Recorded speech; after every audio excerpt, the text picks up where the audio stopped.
اس سے نجات کیسے آپ کو مل سکتی ہے؟ آپ کو نہیں، آپ کی نسلوں کو، آپ کے اس ملک کو، اس لیے کہ آپ کو نکلنا ہوگا، آپ کو بولنا ہوگا، آپ کو ڈر کا کانٹا اپنے اندر سے نکالنا ہوگا۔ یہ سوچنا کہ میرے گھر کا کیا بنے گا، یہ رزق کیسے چلے گا، کوئی دیوار پھلانگ کے آ جائے گا، کوئی کسی دوپٹے کو ہٹ، یہ وہ سارے خوف ہیں جن سے جب تک باہر نہیں نکلا جائے گا ایسی ہی زندگی مقدر بنا رہے گی۔ چوہے شیر بن کر پھرتے رہیں گے اس معاشرے کے اندر، اور شیر سر چھپاتے پھریں گے۔ صرف ایک بیماری لگ چکی ہے، تباہ شیروں والی بیماری لگ چکی ہے، خواجہ سراؤ والی، ڈر، خوف۔ نکلنا ہوگا اس سے، نہیں تو کچھ باقی نہیں بچے گا۔ اچھا، مجھے بار بار یہ کہنا عجیب لگتا ہے کہ میں نے یہ کہا تھا، لیکن کیا کروں؟ آپ کو یاد ہے کہ میں بہت دیر سے کہتا چلا رہا ہوں کہ یہ اسرائیل کو تسلیم کرنے جا رہے ہیں۔ آپ کو یاد ہے میں بھی پاکستانی، سر سے لے کر پیروں تک پاکستانی، لیکن اگر اس میں کوئی پاکستان کی یا پاکستانی عوام کی خیر کی اور اس کی فلاح کی کوئی صورت مجھے نظر آتی تو میں مبارکباد کہتا۔ پاک سعودی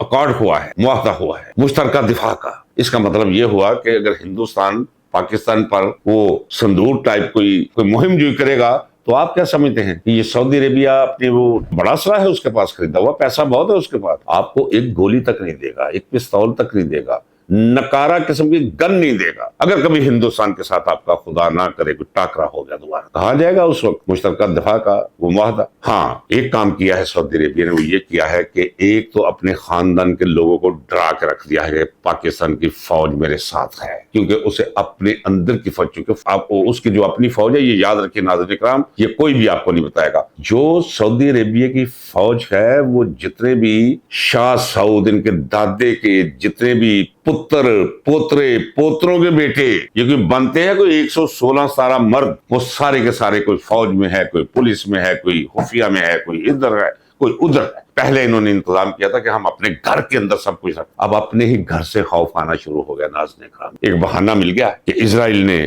حملہ کر دیا، کس پہ؟ قطر پہ۔ اور قطر کیا ہے؟ قطر اس علاقے میں اسی طرح اڈا ہے امریکہ کا، جس طرح کبھی رضا شاہ پہلوی کے دور میں ایران اس کا اڈا ہوا کرتا تھا، اس کا مرکز ہوا کرتا تھا، بلکہ تھانہ ہوا کرتا تھا اس کا، اسی طرح قطر ہے۔ اب کیا کوئی بندہ یہ سوچ سکتا ہے کہ اسرائیل بغیر امریکہ کی آشیرواد کے، اس کی رضا کے بغیر قطر پر حملہ کرے، جہاں اس کی اپنی افواج موجود ہیں، جہاں اس کے اڈے موجود ہیں امریکہ کے؟ اور پھر اسرائیل کہاں سے چلے؟ شام سے گزرے، اردن کراس کرے، عراق کے اوپر سے اڑتا ہوا، اور پھر یو اے ای کو ٹچ کرتا ہوا جائے اور قطر پہ، اور پھر اسی طرح ہریے سے واپس آ جائے۔ جبکہ چڑیا بھی 500 کلومیٹر دور تک پر مارے تو ریڈار ایسے ہیں کہ فوری طور پہ حرکت میں آ جاتے ہیں، اور ریڈاروں کے ساتھ منسلک ایسا نظام ہے دفاعی کہ فوری طور پر اس جہاز کو وہیں پہ پھڑ کے نکارہ کر دے کہ اس کی مشین جیم کرتے۔ یہاں تک ٹیکنالوجی پہنچ چکی ہے، اور ساری کی ساری ٹیکنالوجی خاموش، اور اس کے سائے میں، اس کی آڑ میں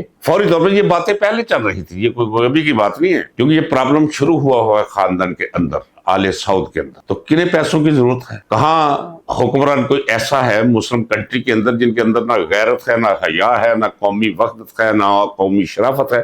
وہ یہ خاندان ہے۔ اب امریکہ کیا ہے ناظرین کرام؟ کون بتائے گا؟ آپ کو یاد ہے کہ چند روز پہلے اس نے بڑا کڑک کر کہا ہے کہ بگرام واپس کر دو مجھے۔ کسے کہا ہے؟ افغانستان کو۔ بندہ پوچھے تیرا بگرام کے ساتھ کیا تعلق ہے؟ تو آپ نے آئے تھے، آپ نے قبضہ کیا تھا، اس کے بعد اس قوم نے قبضہ اپنی غیرت ایمانی سے آپ سے چھڑوایا ہے، آپ کو بھگایا وہاں سے۔ اور دوسرا آپ یہ بھی دیکھ سکتے ہیں، ذرا چیزوں کو چیزوں سے ملا کر دیکھیں ناظرین کرام، کہ یہاں وہ میرے شہر کا کلرک 2% کا آدمی، اس کا ذہنی کلر کو جب بھی بات کرتا، تبھی تو میں کہتا ہوں کہ ہر طرف عزت دار سر چھپائے پھرتے ہیں، ہنر در بدر ہو رہا ہے، اور بے ہنر وہ چھائے ہوئے ہیں ہر منصب پر۔ اور اس کا بیان آپ کو یاد ہے، باقی اور بھی یہ محسن نقوی تک کہہ چکے ہیں، وہ ٹٹر تک کہہ چکا ہے کہ جب افغانستان ہمارا دشمن ہے، ہم اندر جائیں گے، وہ ہمارے اوپر حملے کرتے ہوئے، حملے کیوں نہ کرے بھی، حملے وہ نہیں کرتا، جواب دیتے ہیں۔ یہ جو تیرا میں کیا ہے اس کا جواب نہیں آئے گا؟ میرے گھر پہ کوئی بم برسائے اور میرے گھر میں کسی کی لوتھڑے اڑے اور دیواروں پہ خون کے چھینٹے پڑے، اور میں چھوڑوں گا اسے؟ توبہ استغفار، کبھی بھی نہیں۔ اگر کوئی کہتا رہے جی انڈیا پیچھے ہے میرے، تو انڈیا ہوتا رہے جی، کہتے رہو بکتے رہو، یہ افغان پراکسی ہے، کہتے رہو بکتے رہو۔ بیڑا غرق ہو چکا ہے اس ملک کا،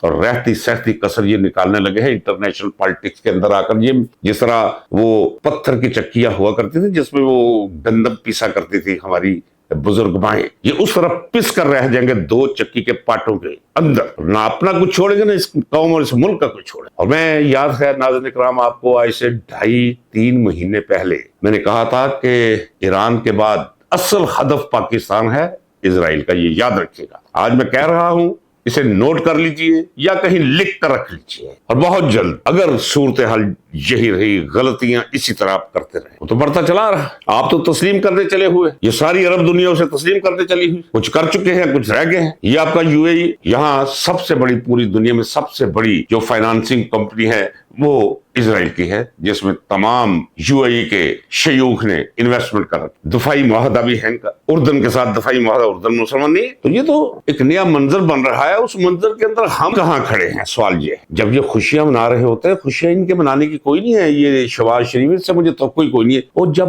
پڑھے لکھے لوگ کہ لو جی اسی بڑے باعزت ہو گئے جی, اسی خادمین حرمین شریفین ہو گیا, مکے تے مدینے دی حفاظت دیتے اللہ نے مامور کرتا ہے, بالکل بکواس, جھوٹ, سفید جھوٹ. اور اگر آپ اس پہ یقین رکھتے تو آپ کی سادگی پہ مر جانے کو جی چاہتے. ایک نئی جنگ آپ کے پلے پڑنے والی ہے, یاد رکھیے, میں وقت سے پہلے بتا رہا ہوں. امریکہ لڑوائے گا افغانستان کے ساتھ, اور سب سے اہم بات جو میں کہتا چلا رہا ہوں اس کی طرف آپ توجہ نہیں دے رہے. میرے تو جب میں بلوچستان کی بات کرتا تھا, یہ کیمرے کے پیچھے بیٹھا ہوا ہے میرا مینیجر, یہ حیران رہتا تھا آدھی رات کو, مجھ سے پوچھتا تھا سر وہ صورتحال ایسی تو نہیں ہے. آج کوئی دن ایسا نہیں جاتا کہ جس دن ہماری فوج کے جوان یا کوئی افسر زندگی نہ ہارے وہاں باغیوں کے ہاتھوں. اس میں کوئی شک نہیں کہ باغیوں کے بھی کشتوں کے پشتے لگا رہے ہیں یہ, لیکن ایک جنگ کا ماحول بنا ہوا ہے بلوچستان اور کے پی کے میں, اور ایک نئی جنگ آپ کے لیے انہوں نے وہ چھیڑ دی ہے. اور دوسرا, اگر سعودی عربیہ کے تحفظ کا آپ نے جو ہے معاہدہ کر لیا ہے تو ایران بھی آپ سے, کیا ایران کے سعودی عربیہ کے جو تنازعات ہیں, جو نفرتیں ہیں, وہ دور ہوگی؟ بلاک ہیں یہ دو مسلم ممالک کے اندر,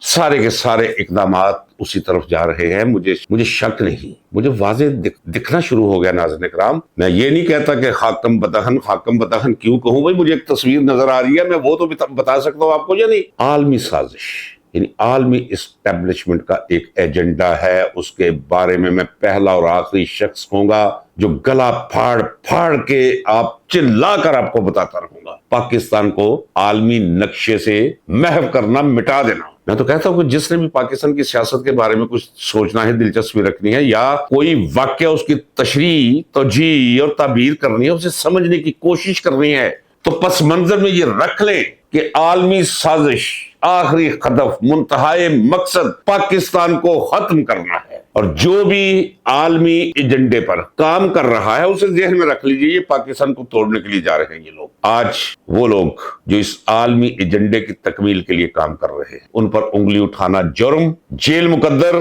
یا گھر بار اور دروازوں کا توڑا جانا نصیب. سنگ و ہشت مقید ہیں اور سگ آزاد. ناظرین کرام, آج اتنا ہی, اجازت دیجیے, ملتے ہیں اگلے ولاگ میں. اگر یہ سہولت مجھے میسر رہی. پاکستان پائندہ باد.